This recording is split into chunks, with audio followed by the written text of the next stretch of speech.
Qu'est-ce que vous faites ici, le vieux? Les mots de l'agent Jack Morrison traversèrent le restaurant Melès, en plein centre-ville. Toutes les têtes se levèrent brusquement. Bobby Washington, 62 ans, se figea, sa tasse de café à mi-chemin de ses lèvres. Morrison s'approcha, son ombre se projetant sur l'assiette de Bobby. « Je vous ai posé une question. »« Agent, je suis juste en train de déjeuner. »« Ne me faites pas ça. » La main de Morrison s'abattit lourdement sur le comptoir. Le café de Bobby sauta, se répandant sur son journal. Elena Rodriguez halta derrière la caisse. Les doigts de Sarah Lane volèrent vers son téléphone. L'ouvrier du bâtiment se leva de sa banquette. Morrison se pencha, son visage à quelques centimètres de celui de Bobby. « Laissez-moi voir une pièce d'identité, et qu'elle soit vraie. » Les mains de Bobby tremblèrent en cherchant son portefeuille, non pas de peur, mais à cause de décennies de fierté ravalée. « Robert Washington », lut Morrison d'un ton moqueur. « Quel genre de travail faites-vous, Robert? Voler, dealer? » Les accusations frappèrent comme des coups physiques. Elena s'avança. « Arrêtez ça. Il n'a rien fait de mal. » Morrison se tourna brusquement vers elle. « Madame, si vous interférez encore, vous serez menottée vous aussi. Avez-vous déjà vu la dignité se faire dépouiller petit à petit? » Ce n'était que le début. Bobby Washington avait bâti sa vie sur une dignité tranquille et un service constant. Pendant 30 ans, il avait coordonné des programmes de bénévolat communautaire dans les quartiers les plus difficiles, organisant des collectes de nourriture, des programmes de mentorat pour jeunes et des nettoyages de quartiers. Il croyait en la construction de ponts, pas de murs. Après sa retraite, il avait passé 15 ans de plus à distribuer le courrier dans ces mêmes rues, gagnant le respect porte après porte. Son épouse Martha avait été son ancre. 3 ans s'étaient écoulés depuis que le cancer l'avait emporté, le laissant avec des souvenirs et un fils dont le travail le maintenait loin, à Washington. Bobby ne parlait jamais du travail de Marcus, quelque chose d'important avec le gouvernement, lié à la sécurité. Trop dangereux pour en discuter, disait toujours Marcus. Chaque mardi, pendant 3 ans, Bobby venait au restaurant Melès. Même heure, même commande, sandwich à la dinde, café noir, section sport du journal. Elena Rodriguez avait acheté l'endroit à l'ancien propriétaire, conservant sa chaleur populaire tout en attirant de nouveaux visages. Elle se souciait sincèrement de ses habitués. « Comment allez-vous aujourd'hui, monsieur Washington » demandait-elle toujours. « Je ne peux pas me plaindre, Elena. » Belle journée. Aujourd'hui n'avait pas commencé différemment. Bobby avait terminé sa partie d'échecs matinale avec Tommy au centre communautaire, puis s'était rendu chez Melès. Elena lui avait fait signe de derrière le comptoir, préparant déjà sa commande habituelle. L'agent Morrison racontait une autre histoire. 8 ans dans la police, 17 plaintes officielles déposées contre lui. Les affaires internes avaient enquêté 2 fois, trouvant à chaque fois des preuves insuffisantes. Son modus operandi était clair, interpellations agressives, allégations d'usage excessif de la force, ciblant toujours les minorités. Son jeune partenaire, Danny Pierce, sorti de l'académie depuis 6 mois, suivait l'exemple de Morrison malgré un malaise croissant. La radio de Morrison avait crépité plus tôt. Toute unité, avis de recherche pour un homme noir âgé, d'environ 60 à 65 ans, suspecté de vol à l'étalage chez Martinez Grosserie sur la 5e rue. Morrison jeta un coup d'œil à Pierce. Ça correspond parfaitement. Pierce hésita. Il a l'air bien installé. C'est comme ça qu'ils opèrent, dit Morrison en ajustant sa ceinture. Agir innocent. Se fondre dans la masse. Fais-moi confiance. Sarah Lane, la journaliste pigiste assise 3 tabourets plus loin que Bobby, faisait des recherches sur l'inconduite policière pour un prochain article. Son téléphone était à portée de main. Elle documentait toujours les histoires intéressantes.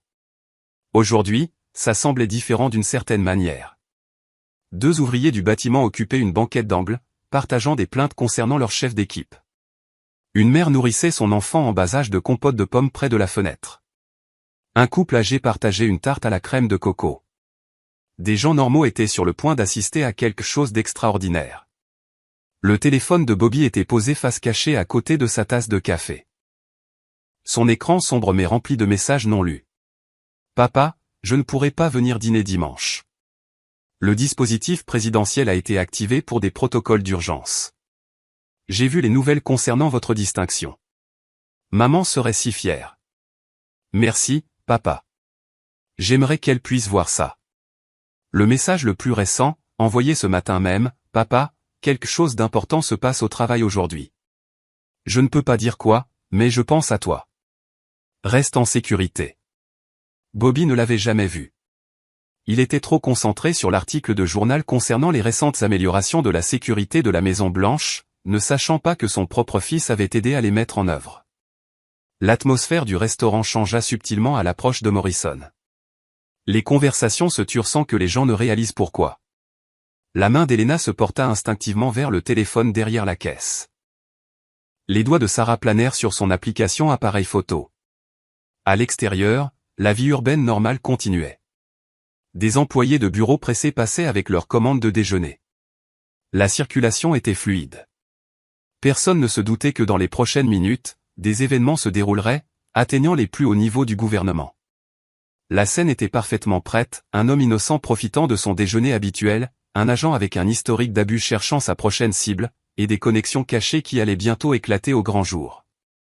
Morrison franchit la porte vitrée du restaurant, ses yeux balayant immédiatement la salle à la recherche de son suspect. L'appel radio avait été clair, homme noir âgé, à peu près de l'âge et de la description de Bobby. Dans l'esprit de Morrison, c'était suffisant. Ce qu'il ne savait pas, c'est que cet homme noir âgé en particulier avait élevé la personne responsable de la protection du président des États-Unis. Ce détail aurait bientôt une grande importance. Bobby tendit poliment son permis de conduire, ses doigts fermes malgré l'humiliation familière qui brûlait dans sa poitrine. Robert Washington, 62 ans, lut Morrison à voix haute, sa voix dégoulinant d'une curiosité moqueuse. Coordinateur de bénévolat communautaire. Comme c'est noble. Il examina la pièce d'identité avec une suspicion théâtrale, la tenant à la lumière comme pour vérifier les faux. Le restaurant tout entier observait dans un silence inconfortable. Cette adresse est-elle à jour, Robert? Oui, monsieur. Le rire de Morrison fut dur et laid. Monsieur, quel respect. Ils sont toujours si polis quand ils sont pris. Pierce se déplaça inconfortablement à côté de son partenaire. Quelque chose semblait fondamentalement faux dans cette interaction, mais il resta silencieux, intimidé par la réputation de Morrison et sa propre inexpérience. Elena s'avança, ses instincts maternels l'emportant sur la prudence. Agent, Monsieur Washington vient ici tous les mardis depuis 3 ans. Il n'a jamais causé de problème. Morrison se tourna vers elle, son visage rouge de colère. Madame, je dois vous demander de reculer immédiatement. C'est une affaire de police officielle. C'est mon restaurant et c'est mon enquête. Bobby observa l'échange avec une appréhension croissante. Il avait déjà vu ce schéma, des figures d'autorité qui utilisaient leur insigne comme arme, qui voyaient sa couleur de peau comme une cause probable. Son travail communautaire lui avait appris à désamorcer les situations, mais cela semblait différent, plus volatile. Morrison empocha le permis de Bobby avec une lenteur délibérée. Levez-vous. Tournez-vous. Agent, je n'ai rien fait de mal. Tournez-vous. L'ordre explosa dans le restaurant comme un coup de feu.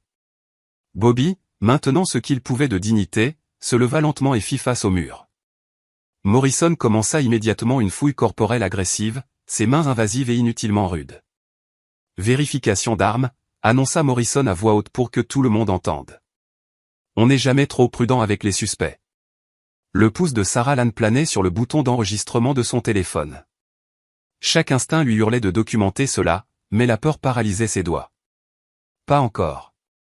Attendre le bon moment.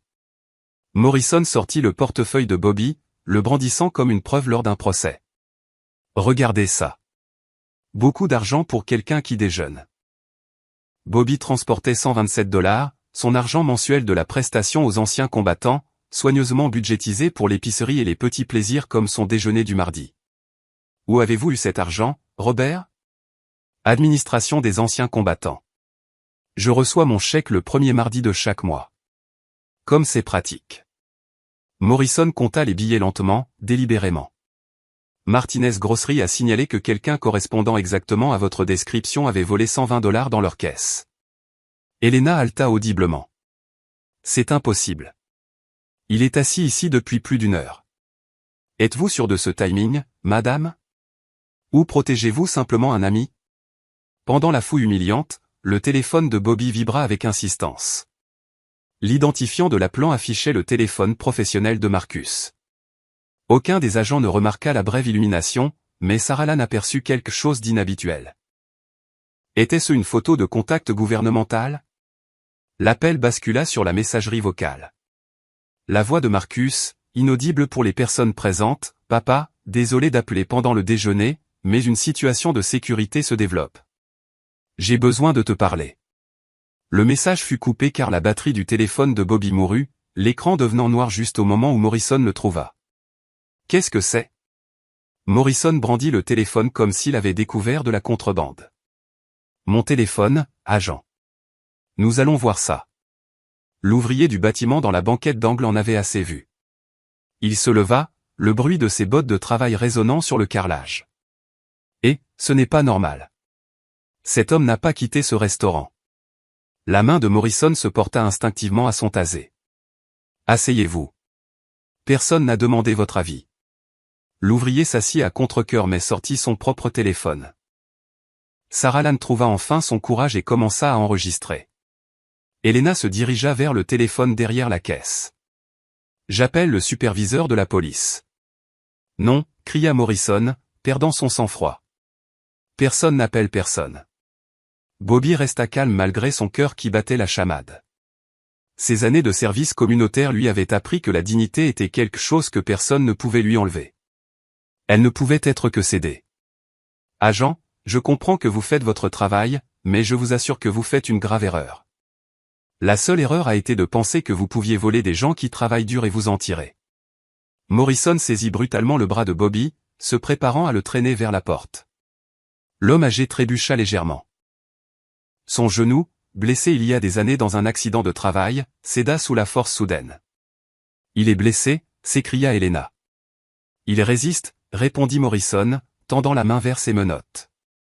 L'enregistrement de Sarah Lane capta tout, l'usage excessif de la force de Morrison, la conformité totale de Bobby, la foule croissante de témoins bouleversés, les tentatives désespérées d'Elena d'intervenir. Ce que personne dans ce restaurant ne savait, c'est que cette vidéo, dans les heures qui suivraient, serait visionnée par quelqu'un ayant un accès quotidien au président des États-Unis. Alors que Morrison enclenchait la première menotte au poignet de Bobby, l'homme âgé regarda directement la caméra de Sarah avec une dignité tranquille et dit « S'il vous plaît, assurez-vous que mon fils sache ce qui s'est passé ici aujourd'hui. » Morrison força les mains de Bobby derrière son dos, mais l'épaule de l'homme à la retraite, blessé il y a des années dans un accident dans un centre postal, ne pouvait pas se plier de cette façon. « Je ne peux pas bouger mon bras comme ça, » dit Bobby entre les dents, son visage gris de douleur. « Arrêtez de résister, » cria Morrison, appliquant plus de pression sur l'articulation blessée. L'ouvrier du bâtiment se leva de nouveau, le visage rouge de colère. « Cet homme ne résiste pas », d'autres clients commencèrent à protester. Elena saisit son téléphone, composant le 911 d'une main tremblante. Morrison tourna brusquement sur lui-même. « Tout le monde, taisez-vous ou vous serez tous arrêtés pour entrave à l'action policière. » La foule se calma, mais les téléphones apparurent comme des fleurs après la pluie. Plusieurs personnes commencèrent à enregistrer sous différents angles. Le live stream de Sarah devint actif. Cela se passe en ce moment au restaurant Mel's du centre-ville.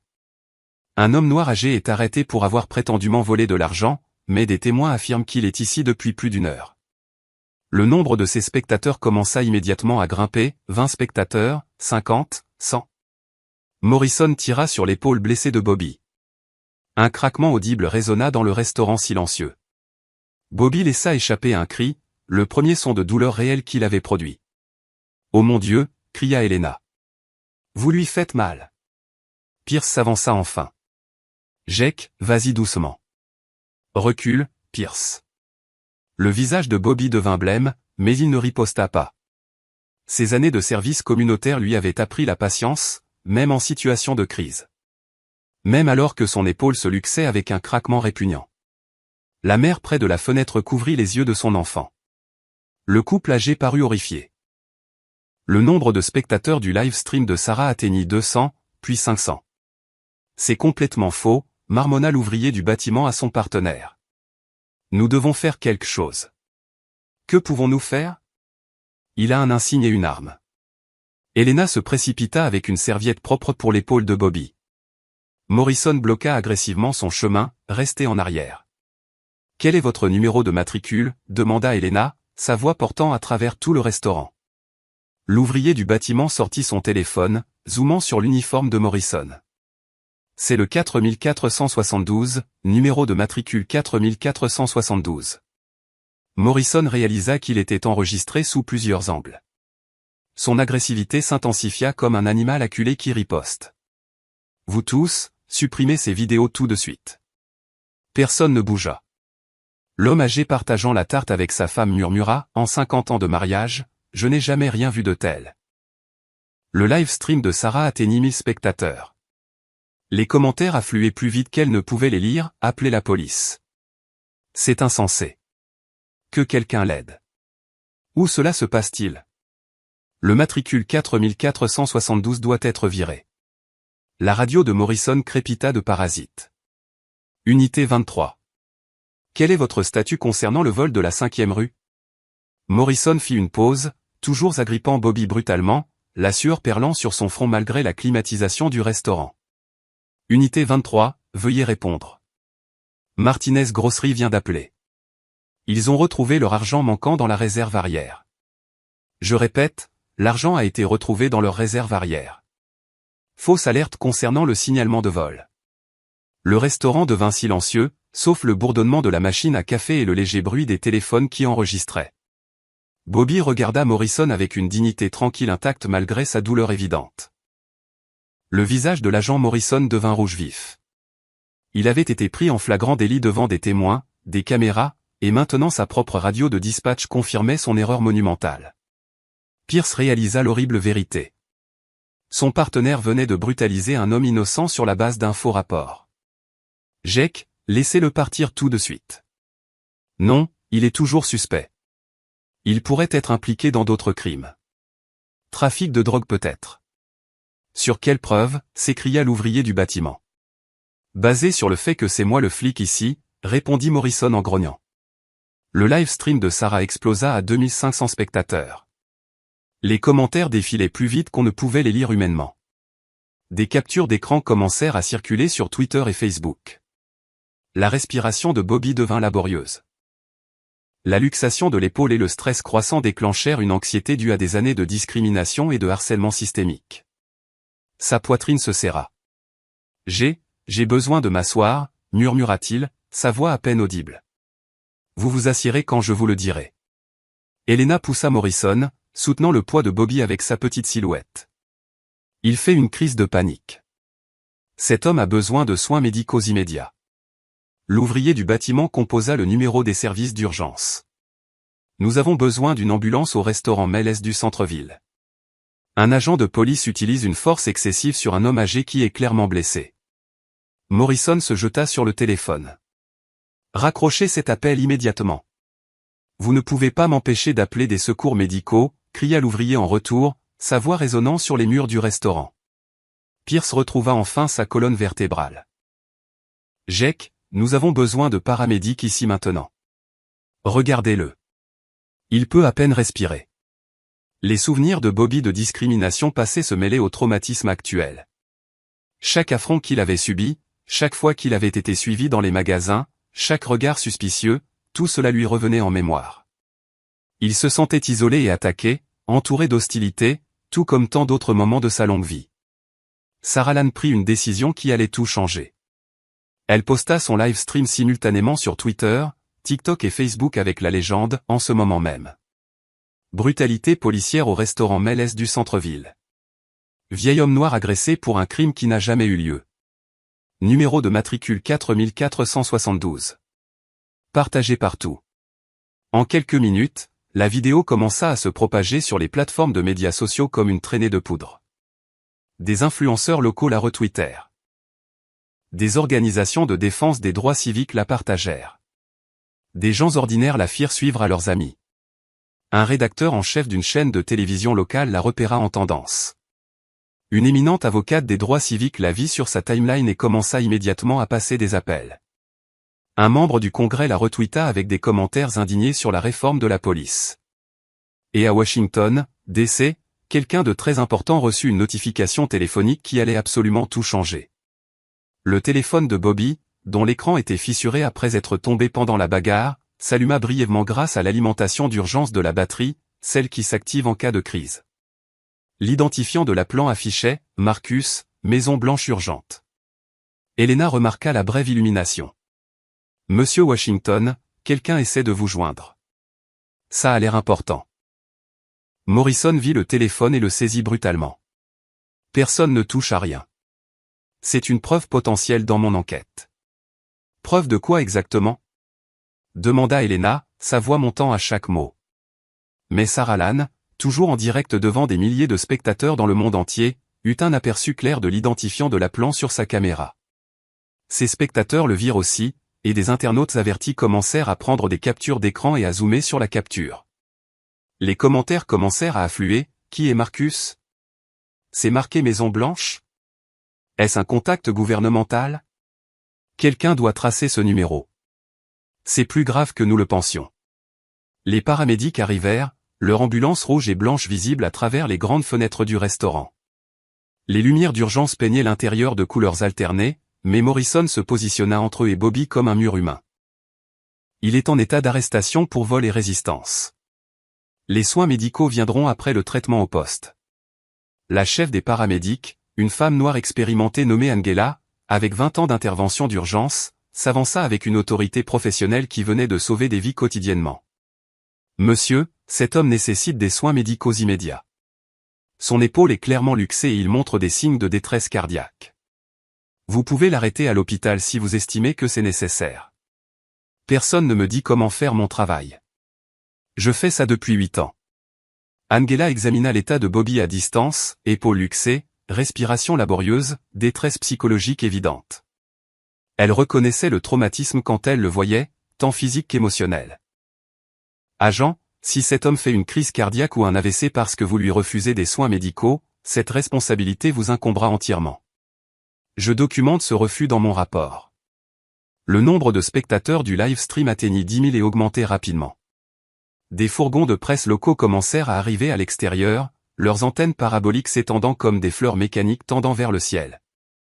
Pierce regarda nerveusement la foule grandissante de témoins, les paramédics, les téléphones enregistrant tout. « Jake, c'est allé trop loin. Il faut qu'on s'en aille. » « S'en aller ? Il faut finir ce qu'on a commencé, » interrompit Morrison, mais sa voix n'avait plus son assurance d'avant. À l'insu de tous dans le restaurant, Marcus Washington était au milieu d'un briefing de sécurité de haut niveau à la Maison-Blanche lorsque son téléphone vibra avec insistance à cause des alertes de médias sociaux de ses applications de veille d'actualité. Son assistant se pencha discrètement. « Monsieur, il y a quelque chose qui fait le buzz au niveau national et qui mentionne les forces de l'ordre. Melsdiner incident et badge 4472 deviennent viraux. » Marcus cliqua sur le live stream de Sarah avec une légère curiosité professionnelle, pensant que cela pourrait être pertinent pour les préoccupations de sécurité en cours. Son monde entier s'arrêta.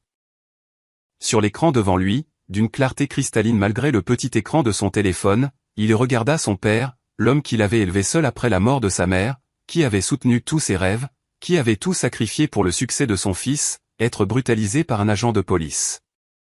Les collègues de Marcus remarquèrent immédiatement son expression passer de l'intérêt professionnel à un choc absolu, puis à une rage à peine contenue. « Monsieur, qu'est-ce qui ne va pas ? Vous avez l'air d'avoir vu un fantôme. » Marcus se leva lentement, sa chaise roulant en arrière, son visage transformé en un masque de fureur à peine contrôlé que son équipe de sécurité n'avait jamais vu auparavant. « J'ai besoin de passer plusieurs appels téléphoniques tout de suite. Annulez le reste des briefings d'aujourd'hui. » Son superviseur s'avança avec inquiétude.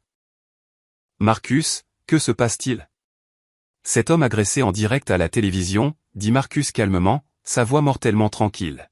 « C'est mon père. » Alors que Morrison poursuivait son abus de pouvoir, ignorant les paramédics, les témoins et l'attention croissante des médias, sa radio crépita une dernière fois avec des parasites inhabituels. « Unité 23, vous avez un appel prioritaire urgent des autorités fédérales. Rendez-vous immédiatement auprès de votre superviseur pour de plus amples instructions. Ce n'est pas un exercice. » Morrison se figea complètement. Autorité fédérale ? En 8 ans de service, il n'avait jamais entendu ces mots lui être adressés. Pierce parut confus et de plus en plus effrayé. Quoi ? Autorité fédérale, GEC? Qu'est-ce qui se passe? Aucun des agents ne comprit qu'à 240 miles de là, le fils dont ils n'avaient jamais entendu parler était sur le point de bouleverser complètement leur monde. La radio de Morrison crépita avec une urgence inhabituelle avant qu'une voix calme et autoritaire ne perce le grésillement. Agent Morrison, ici le chef adjoint Reynolds. Vous devez immédiatement cesser toute activité et attendre les autorités fédérales sur place. Morrison fixa sa radio dans une confusion totale. Autorité fédérale? Monsieur, je suis juste en train de traiter un suspect de vol de routine. Agent Morrison, vous devez vous éloigner du suspect immédiatement et attendre de nouvelles instructions. Ce n'est pas une requête. Pierce échangea des regards terrifiés avec Morrison. En 8 ans dans la police, aucun des deux n'avait jamais entendu parler d'une implication fédérale dans ce qui semblait être une simple affaire de vol qui avait déjà été prouvée fausse. Le nombre de spectateurs du live stream de Sarah explosa au-delà de 25 000 et augmenta rapidement. Les commentaires défilaient dans un flou incessant, les flics arrivent. Qui est ce vieil homme? Quelqu'un d'important va être démasqué. Ça va devenir sérieux. Morrison est mal barré. Elena aida Bobby à s'asseoir, son épaule pendant à un angle non naturel, sa respiration toujours laborieuse. Monsieur Washington, que se passe-t-il? Qui appellerait les autorités fédérales pour quelque chose comme ça?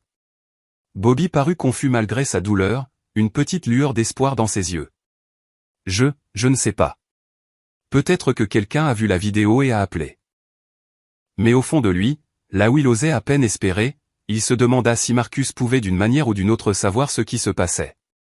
Marcus Washington se tenait au centre de commandement de la sécurité de la Maison Blanche, ses mains tremblantes d'une rage à peine contenue alors qu'il regardait plusieurs flux en direct de l'agression de son père sur l'écran de son ordinateur. Son superviseur, la directrice Janet Coleman, s'approcha prudemment. « Marcus, vous avez dit que vous deviez voir ce qui était en tendance sur les médias sociaux. Il y a un incident dans un restaurant qui devient viral. » « Je sais, » dit Marcus d'une voix calme et mortelle. « Cet homme brutalisé par le matricule 4472 est mon père. » La directrice Coleman s'arrêta net. « Votre père? Robert Washington? L'homme que vous voyez se faire agresser en direct à la télévision devant des milliers de témoins est mon père. » Le centre de commandement de la sécurité entier se tut.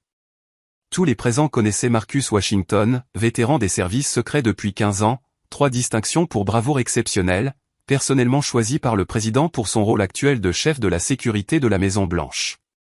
Il était respecté, digne de confiance, et absolument pas quelqu'un avec la famille duquel on voulait s'embrouiller. Coleman saisit immédiatement les implications politiques et juridiques. « Comment voulez-vous gérer cela ?» La voix de Marcus devint glaciale, professionnelle, le ton qu'il utilisait lors des crises de sécurité nationale. « Mettez-moi le commissaire de police au téléphone dans les 60 secondes, puis connectez-moi au bureau du maire, puis passez-moi le gouverneur dans cet ordre exact. » Quelques minutes après le premier appel de Marcus, une séquence d'événements se déroula qui transforma l'incident du restaurant d'une brutalité policière locale en une crise nationale aux implications fédérales. Le commissaire de police Davis répondit à sa ligne directe à la deuxième sonnerie. Commissaire Davis à l'appareil. Commissaire, ici Marcus Washington, chef de la sécurité de la Maison Blanche. Je suis actuellement en train de regarder votre agent, matricule 4472, agresser mon père sur un flux en direct visionné par 30 000 personnes et ce nombre augmente. Vous avez exactement 3 minutes pour gérer cette situation avant qu'elle ne devienne une enquête fédérale sur les droits civiques. Le commissaire Davis, qui avait travaillé en étroite collaboration avec Marcus lors de récentes visites de sécurité présidentielle, faillit laisser tomber son téléphone. Votre père? Mon Dieu, j'envoie des superviseurs immédiatement et j'interviendrai personnellement. La mère Patricia Williams prit l'appel de Marcus alors qu'elle était en réunion budgétaire. Marcus, c'est inattendu. Madame la mère, votre département de police est en train de brutaliser un bénévole communautaire de 62 ans en direct à la télévision. Ce bénévole m'a élevé. Il m'a appris le service, la dignité et la justice. Comment comptez-vous aborder cette situation? La mère, qui devait le succès de son événement de campagne présidentielle l'année dernière à la coordination des services secrets supervisés par Marcus, réalisa qu'elle faisait face à un séisme politique. Marcus, je suis horrifié. Je m'en occuperai personnellement et immédiatement.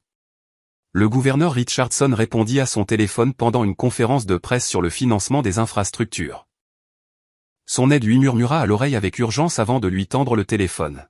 « Gouverneur, ici Marcus Washington de la sécurité de la Maison-Blanche. Vous voudrez peut-être allumer les médias sociaux tout de suite. La police d'État pourrait avoir besoin d'intervenir dans une violation des droits civiques fédéraux qui se déroule en temps réel. La victime agressée par votre police locale est mon père. » Le gouverneur Richardson, dont la carrière politique avait énormément bénéficié de son association avec les visites présidentielles réussies coordonnées par le travail de sécurité de Marcus, comprit immédiatement que cela pourrait définir tout son héritage politique. Il mobilisa les ressources de l'État immédiatement. De retour au restaurant, 3 SUV noirs banalisés avec des plaques d'immatriculation gouvernementale s'arrêtèrent à l'extérieur. Le live stream de Sarah montra des agents fédéraux en costume sombre en sortir, oreillettes visibles, se déplaçant avec une efficacité rodée. « Oh mon Dieu !» murmura Sarah à ses 40 000 spectateurs. « Des agents fédéraux viennent d'arriver. C'est incroyable. Que se passe-t-il ici ?» À l'intérieur du restaurant, la radio de Morrison explosa avec des bavardages superposés. Toute unité, autorité fédérale sur les lieux au restaurant Melles. Le commissaire Davis est intervenu personnellement sur les lieux. Le bureau du maire demande une mise à jour immédiate de la situation. Équipe de réponse médiatique déployée dans toute la ville. Affaires internes en route pour enquête immédiate. Pierce parut absolument terrifié. Jake, dans quoi diable nous sommes-nous fourrés? C'était censé être un simple appel pour vol. L'agent Sarah Mitchell de la division des droits civiques du FBI entra la première, ses accréditations immédiatement visibles. Derrière elle vinrent l'agent Carlos Mandé et un homme en costume coûteux, l'avocat personnel de Marcus Washington, dépêché avant son arrivée avec des instructions pour protéger les droits de Bobby. Agent Morrison, annonça l'agent Mitchell avec une autorité fédérale.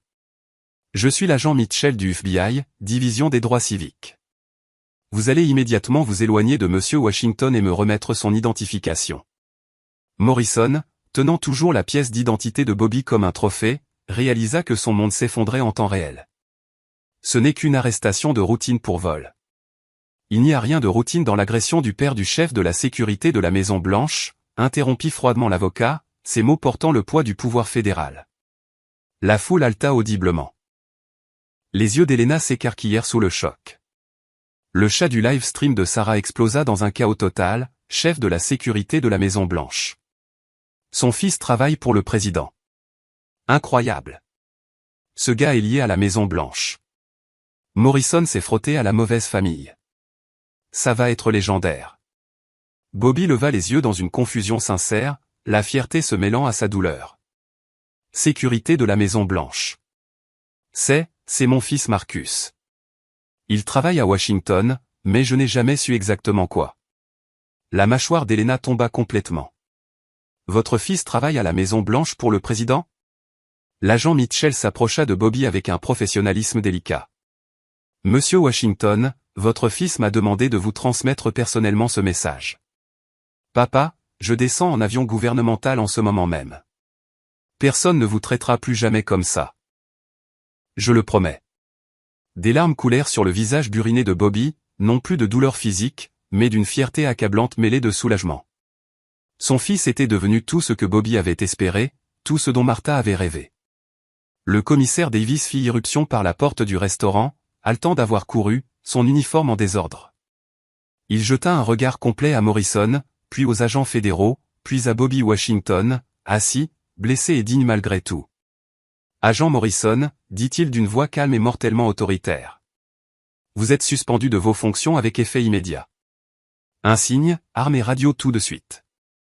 Les mains de Morrison tremblèrent de manière incontrôlable alors qu'il retirait son insigne, ce morceau de métal qui lui avait donné le pouvoir de terroriser les gens pendant 8 ans.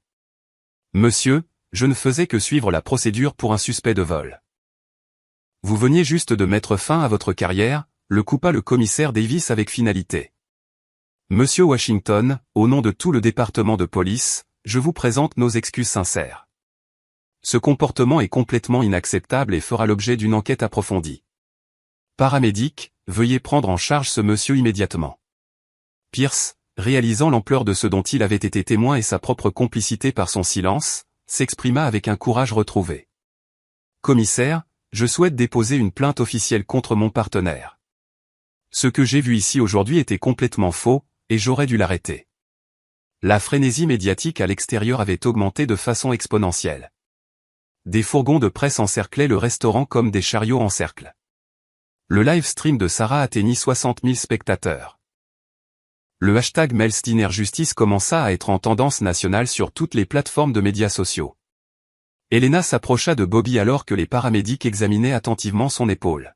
« Monsieur Washington, en 3 ans, pourquoi n'avez-vous jamais mentionné que votre fils travaillait pour le président ?»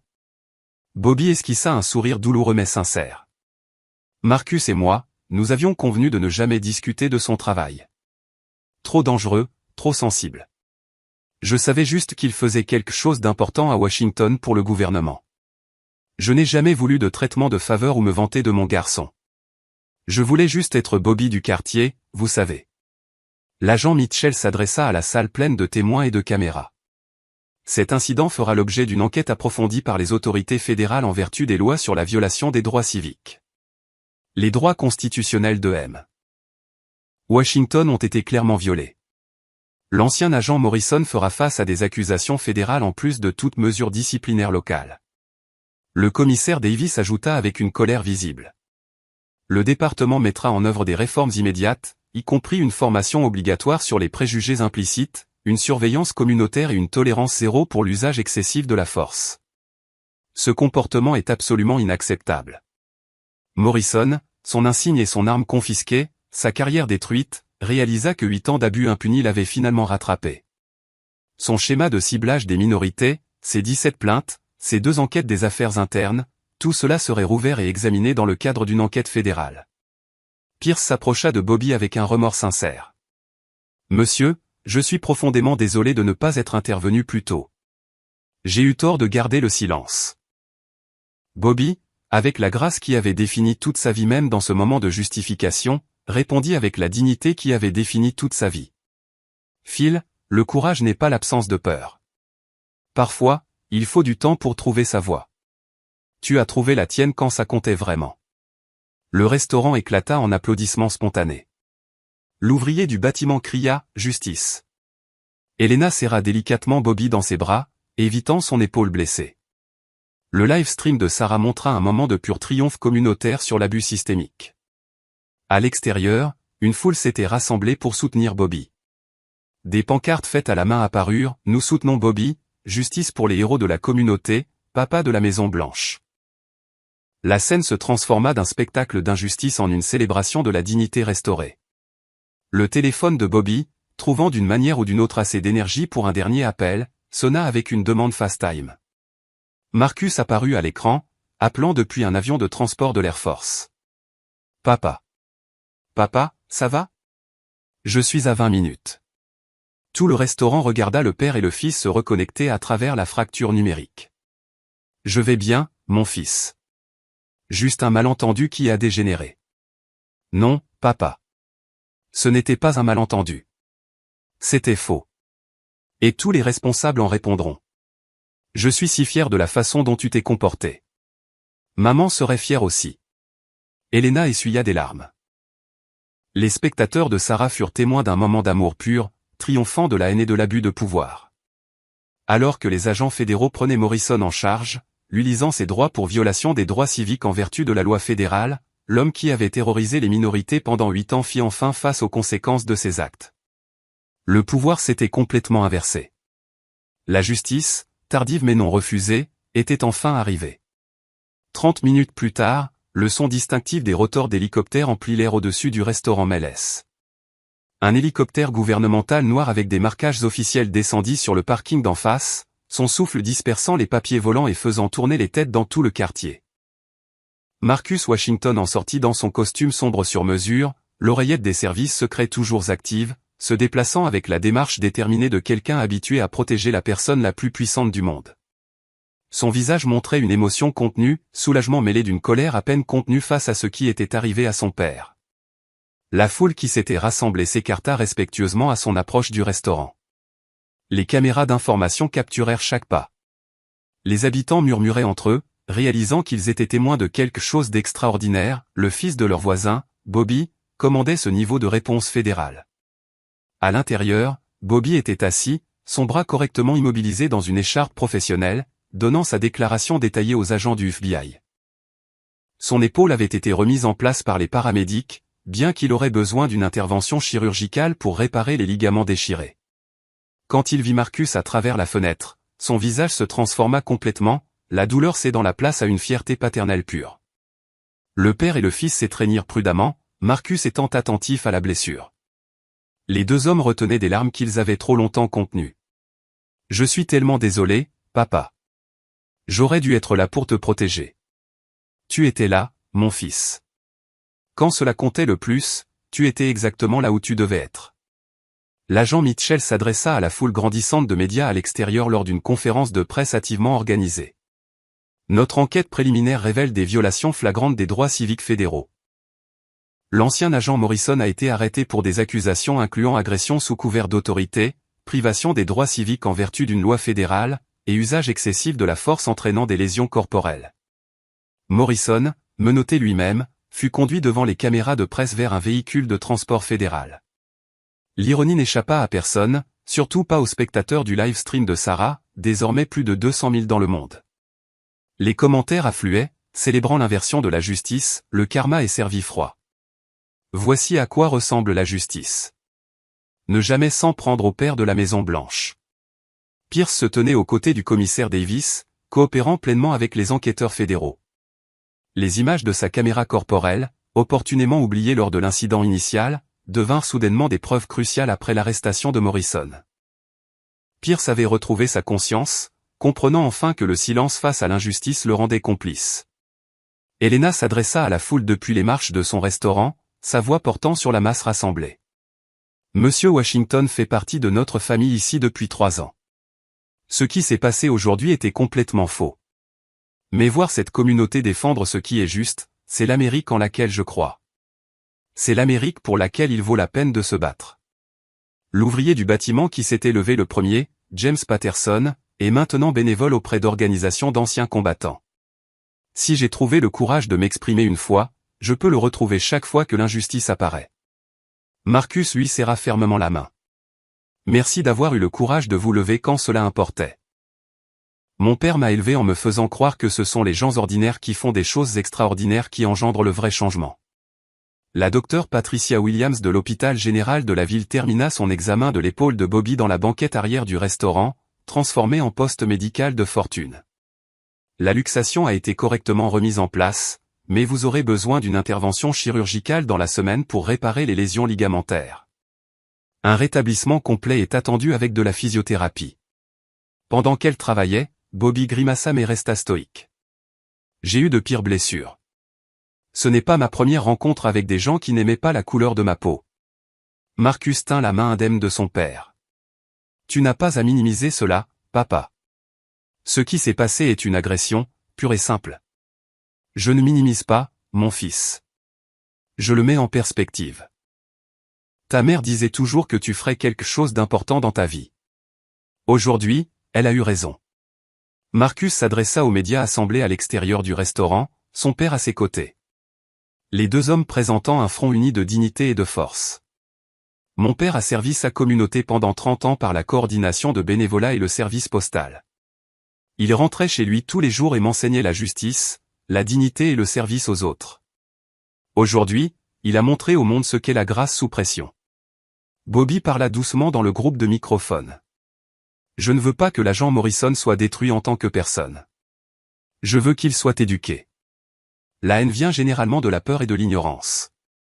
Peut-être que cette situation peut devenir un moment d'apprentissage pour toutes les personnes impliquées, y compris lui. La foule murmura son appréciation pour la grâce et le pardon remarquable de Bobby même après son calvaire.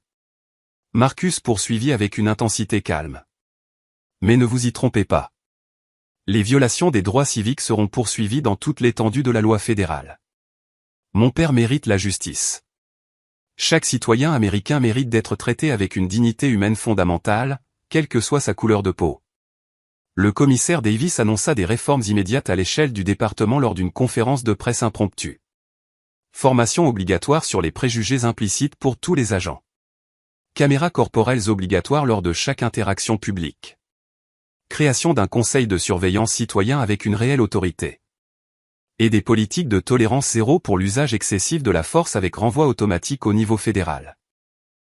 La maire Williams arriva personnellement, sortant de sa voiture officielle pour aborder directement la situation. Cet incident révèle des problèmes systémiques que nous devons aborder immédiatement et complètement. Monsieur Washington, vous avez les excuses complètes de la ville et notre engagement envers une réforme significative. Le gouverneur Richardson appela personnellement pendant la conférence de presse, sa voix diffusée par haut-parleur. L'État met en œuvre des initiatives d'urgence de réforme de la police. Ce qui est arrivé à Monsieur Washington ne peut et ne sera toléré nulle part dans notre État. Helena fit sa propre annonce à la foule rassemblée. Aujourd'hui, j'ai vu quelque chose de beau dans la nature humaine. Lorsque des gens bien s'unissent contre l'injustice, la justice gagne. Je crée le fonds de service communautaire Bobby Washington ici même au restaurant. Des repas gratuits pour toute personne dans le besoin. Toujours disponible. La foule applaudit avec enthousiasme. Bobby protesta qu'il n'avait pas besoin de reconnaissance spéciale, mais Helena insista fermement. Ce n'est pas un traitement de faveur, Monsieur Washington. C'est vous traiter de la manière dont vous auriez dû être traité depuis le tout début. L'agent Pierce demanda un moment privé avec Bobby et Marcus, son visage montrant un remords et une honte sincère. Monsieur Washington, j'ai été un lâche pendant 6 mois. J'ai vu Morrison intimider et abuser des gens. Et je n'ai rien dit. Votre dignité aujourd'hui m'a montré plus sur le courage que l'académie de police ne m'a jamais appris. Bobby tendit sa main indemne sans hésitation. Phil, le courage n'est pas l'absence de peur. C'est faire ce qui est juste malgré la peur. Tu as trouvé ton courage quand cela comptait vraiment. Marcus hocha la tête en signe d'approbation. Le caractère n'est pas défini par la perfection. Il est défini par le choix de grandir et de faire mieux. Pierce essuya des larmes. Je veux être le genre d'agent que vous seriez fier de voir dans votre quartier, Monsieur Washington. Les retombées sur les médias sociaux continuèrent de croître de manière exponentielle. Le live stream original de Sarah avait été visionné plus de 500 000 fois. Melstiner Justice devint le hashtag le plus populaire au monde, partagé sur toutes les plateformes imaginables. Les commentaires affluaient du monde entier, foi en l'humanité restaurée. C'est ainsi que l'on gère la brutalité policière. Ce père a bien élevé son fils. Véritable justice en action, de la victime au vainqueur. Alors que l'attention des médias se déplaçait progressivement vers les implications plus larges pour la réforme de la police, Marcus et Bobby trouvèrent un moment tranquille ensemble dans le restaurant d'Helena, partageant un café et le sandwich à la dinde de Bobby, enfin servi. Tu sais, mon fils, je n'ai jamais dit aux gens ce que tu faisais parce que je voulais qu'ils me respectent pour ce que je suis, pas pour le père que je suis. Je comprends parfaitement, papa. C'est exactement pourquoi tu es l'homme que tu es et pourquoi je suis devenu l'homme que je suis. Bobby sourit malgré la douleur résiduelle. Ta mère serait incroyablement fière, non pas du titre de poste ou du pouvoir, mais du caractère qui se cache derrière les deux. Ils s'assirent ensemble dans un silence confortable. Père et fils, justice rendue, dignité restaurée, leur relation renforcée par la crise surmontée ensemble. Marcus devait retourner à Washington dans les heures qui suivaient. La sécurité présidentielle ne s'interrompait jamais pour des urgences personnelles, mais il avait organisé un congé prolongé pour passer du temps avec son père pendant sa convalescence et sa guérison. Tu n'as pas besoin de prendre soin de moi, mon fils. Je suis plus coriace que j'en ai l'air. Je ne prends pas soin de toi, papa. Je rattrape le temps perdu que nous aurions dû passer ensemble. L'homme responsable de la protection du président des États-Unis aida son père à monter dans la voiture gouvernementale qui l'attendait, prouvant que les titres de poste les plus importants sont souvent les plus personnels, père, fils, famille. 3 mois plus tard, le restaurant Mel's du centre-ville s'était transformé en quelque chose d'extraordinaire. Des bus touristiques faisaient des arrêts réguliers. Une plaque commémorative en bronze à l'entrée indiquait « Site de la victoire des droits civiques de 2025 », où le courage communautaire a affronté l'injustice. Bobby Washington, son épaule entièrement guérie grâce à une intervention chirurgicale et de la physiothérapie, s'asseyait à sa place habituelle au comptoir tous les mardis. Mais il n'était plus seul. Des membres de la communauté de toute la ville le rejoignaient pour ce que les habitants appelaient désormais « le café du mardi avec Bobby », un rassemblement informel où les voisins discutaient de tout, de la politique locale à l'avenir de leurs enfants. Helena les servait tous avec une fierté visible. Le fonds de service communautaire Bobby Washington avait fourni plus de 3000 repas gratuits à des familles dans le besoin, entièrement financés par des dons de personnes qui avaient vu la vidéo virale et voulaient contribuer à un changement positif. Les conséquences juridiques avaient été rapides et complètes. Morrison plaida coupable de violation fédérale des droits civiques, recevant 2 ans de prison fédérale, suivi d'un service communautaire obligatoire enseignant la sensibilisation à la diversité dans les écoles de police à l'échelle nationale. Lors de sa condamnation, il avait demandé la permission de s'adresser directement à Bobby. Monsieur Washington, j'ai eu complètement tort. J'espère un jour mériter non pas votre pardon, mais la chance de prouver que je peux changer. Bobby avait assisté à toutes les audiences du tribunal. Par la suite, il avait déclaré aux journalistes, « La rédemption est possible pour quiconque la recherche sincèrement et s'engage à travailler dur pour devenir meilleur. » L'agent Pierce avait suivi une formation approfondie sur les préjugés et dirigeait désormais le programme révolutionnaire de sensibilisation communautaire du département. Il visitait régulièrement les écoles, enseignant aux enfants le respect, la dignité et l'importance de défendre ce qui est juste. Il passait au restaurant tous les mois, non pas en tant qu'agent de police, mais en tant que personne continuant d'apprendre de l'exemple de Bobby. L'incident avait déclenché des conversations à l'échelle nationale sur la responsabilisation de la police, la solidarité communautaire et le pouvoir des médias sociaux pour documenter l'injustice. 47 services de police à travers le pays avaient mis en œuvre les protocoles Washington, des réformes complètes, nommées d'après la réponse digne de Bobby à la brutalité. La carrière de journaliste de Sarah Lane avait été lancée par sa couverture en direct. Elle faisait désormais des reportages sur les droits civiques pour un grand réseau, perpétuant la leçon qu'elle avait apprise ce jour-là. Les histoires les plus importantes se produisent souvent lorsque des gens ordinaires choisissent de faire des choses extraordinaires. Chaque dimanche, Marcus rentrait de Washington. Père et fils visitaient ensemble la tombe de Martha, partageant des histoires et renforçant des liens que le traumatisme aurait pu briser, mais qui l'a rendu incassable. Marcus prenait la parole dans les académies de police du pays, partageant l'histoire de son père. Mon travail consiste à protéger le président, mais mon père m'a appris quelque chose de plus crucial, comment protéger sa dignité quand les autres tentent de la détruire. L'impact éducatif continuait de croître. L'histoire de Bobby devint une lecture obligatoire dans les programmes de formation à la diversité de toute l'Amérique des entreprises. Les universités l'invitaient régulièrement à prendre la parole. Son message ne faiblissait jamais. J'ai passé 30 ans à aider à construire des communautés plus fortes. Je refuse de laisser la haine détruire ce que l'amour a construit. Marcus ajoutait lors de leur conférence conjointe, « Mon père a montré au monde que la vraie force ne consiste pas à riposter. C'est à rester ferme dans ses principes lorsque tout autour de soi est chaos. » Meles Diné s'était associé au département de police local pour des sessions mensuelles de café et de conversation, non pas des coups de publicité, mais de véritables opportunités de bâtir des relations entre les agents et les membres de la communauté. L'ouvrier du bâtiment qui s'était levé le premier, James Patterson, est maintenant bénévole auprès d'organisations d'anciens combattants.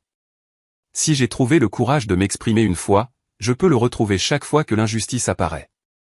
Elena avait étendu son programme de service communautaire à l'échelle de la ville, prouvant que les actions individuelles pouvaient créer un changement institutionnel. Les entreprises locales ont suivi son exemple, créant un réseau de soutien pour les familles confrontées à la discrimination ou à des difficultés économiques. Alors que Bobby réfléchissait 3 mois plus tard, entouré de nouveaux amis à son comptoir familier du restaurant, il partagea cette sagesse avec quiconque voulait écouter. Ce jour terrible m'a enseigné 3 vérités essentielles. Premièrement, la dignité ne peut pas vous être retirée. Elle ne peut être que cédée, et j'ai choisi de garder la mienne. Deuxièmement, le courage d'une personne à documenter l'injustice peut en inspirer des milliers à exiger le changement. Troisièmement, la justice retardée n'est pas toujours la justice refusée. Parfois, c'est la justice prête à être rendue correctement et complètement. Marcus, en visite pour leur déjeuner dominical habituel, ajouta, « Mon père a démontré que la force ne réside pas dans la vengeance. Elle réside dans le maintien de son humanité lorsque les autres perdent la leur. » La vidéo qui a commencé comme une documentation de l'injustice est devenue un modèle de résistance pacifique et de changement systématique. Les images de Sarah, vues plus de 50 millions de fois dans le monde entier, portent ce message durable. Avez-vous déjà été témoin d'une injustice et choisi le silence plutôt que l'action? Avez-vous déjà vu quelqu'un abuser de son pouvoir et n'avez-vous rien fait pour intervenir? L'histoire de Bobby Washington prouve que chaque témoin possède un réel pouvoir, le pouvoir d'enregistrer la vérité, de s'exprimer avec audace et de s'unir pour ce qui est juste. 3 étapes concrètes sont apparues pour les spectateurs inspirés par l'exemple de Bobby. Premièrement, documentez l'injustice sans peur. Utilisez votre téléphone pour enregistrer les violations des droits civiques. Votre vidéo pourrait sauver la vie, la carrière et la dignité de quelqu'un. Deuxièmement, intervenez immédiatement lorsque vous êtes témoin d'abus. N'attendez pas que quelqu'un d'autre agisse en premier. Le courage de James Patterson de s'exprimer a donné aux autres la permission de le rejoindre. Troisièmement, soutenez le changement systématique par une participation active. Votez pour des dirigeants qui mettent en œuvre une véritable réforme de la police. Soutenez les entreprises qui s'opposent activement à la discrimination. Rejoignez ou faites des dons à des organisations de défense des droits civiques qui luttent pour la justice. L'histoire de Bobby Washington nous rappelle que les héros ne portent pas toujours des uniformes ou des armes. Parfois, ils portent des sandwichs à la dinde et des journaux, assis tranquillement au comptoir d'un restaurant, lisant les réalisations de leur fils tout en maintenant leur propre dignité malgré la haine et les abus. La vraie victoire n'a pas été le pouvoir de Marcus qui a inversé la situation. Ce fut le caractère de Bobby qui l'a complètement transformé. Son refus de répondre à la haine par plus de haine, son insistance sur la rédemption plutôt que la vengeance, et sa foi inébranlable en la justice ont créé un moment d'apprentissage qui continue de se propager à travers l'Amérique. Partagez cette histoire avec 3 amis. Demandez-leur directement, qu'auriez-vous fait dans la situation de Bobby? Qu'auriez-vous fait en tant que témoin? Parce que le prochain Bobby Washington est peut-être assis à côté de vous en ce moment, et le prochain agent Morrison a peut-être encore le temps de choisir une voie différente. Bobby Washington a choisi la dignité plutôt que l'amertume. Marcus Washington a choisi la justice plutôt que la vengeance. Leur communauté a choisi le courage plutôt que le silence. Que choisirez-vous lorsque l'injustice apparaîtra dans votre vie? Si cette histoire vous a ému, voici comment vous pouvez faire la différence. Aimez cette vidéo si vous croyez que chacun mérite d'être traité avec dignité. Partagez cette histoire avec vos amis et votre famille. Faites-leur savoir que des gens ordinaires peuvent créer un changement extraordinaire. Abonnez-vous pour plus d'histoires sur la justice, le courage et l'espoir triomphant de la haine. Commentez ci-dessous. Avez-vous déjà été témoin d'une injustice? Qu'avez-vous fait? Souvenez-vous que votre voix, votre téléphone, votre courage peuvent tout changer. Parce que la dignité n'est pas négociable. La justice n'est pas facultative. Et des héros comme Bobby Washington prouvent que l'amour l'emporte toujours sur la haine lorsque les bonnes personnes choisissent d'agir. Appuyez sur la cloche de notification pour ne jamais manquer les histoires qui restaurent votre foi en l'humanité. Ensemble, nous pouvons construire le monde.